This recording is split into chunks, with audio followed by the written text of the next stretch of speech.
So the first thing you need to check is the battery voltage. That's the very first step. After that you can do some further testing.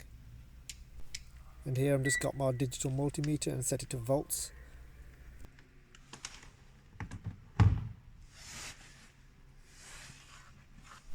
Testing between the positive terminal of the battery and the chassis ground, and you can see 12.27 volts, which indicates a good battery.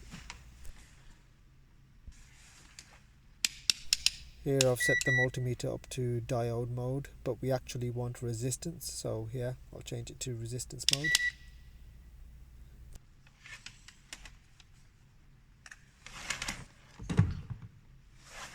Always test your digital multimeter and its connectors before you carry out the job.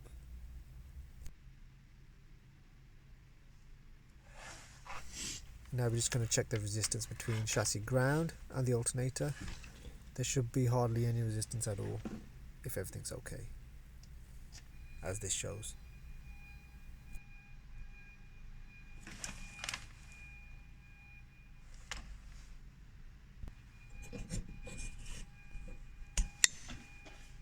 Time to test the starter motor. Before jumping the gun, I think we should test the positive battery cable, don't you think? So we're about to take the starter out. So we're getting the battery tray out, and look at what we found. Focus, come on. Look at that.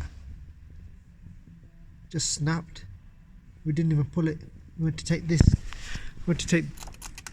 section off. So it's like a Peugeot, yeah? And that just snapped. You think that that might be the issue that we're having? That it doesn't start? Could explain why it's not charging as well. Let's repair this and see how it gets. Here's a clearer photo of what happened. Apparently this is a common thing on these Fords and Peugeots, and you can buy this part of the wiring loom separately, although it is quite expensive. We repaired that connector, and this is post repair.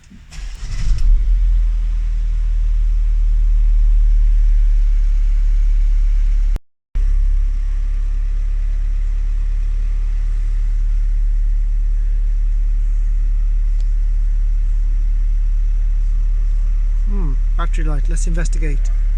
I forgot to do a recording of us testing the voltage at the battery whilst the engine was running, but it did read 13.5 volts, hence for the next part of this video. These Fords have a smart system, smart charge, which means they have 3-wire sensor, and if you look very closely, oh, what's this? Oh, what's this?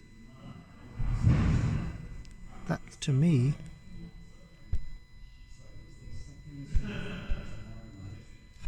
looks like a chafed wire.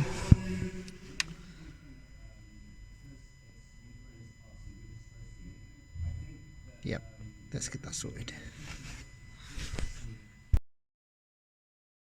So we cut that wire, repaired it, attached it back to the original loom, and this is the result. No more battery light.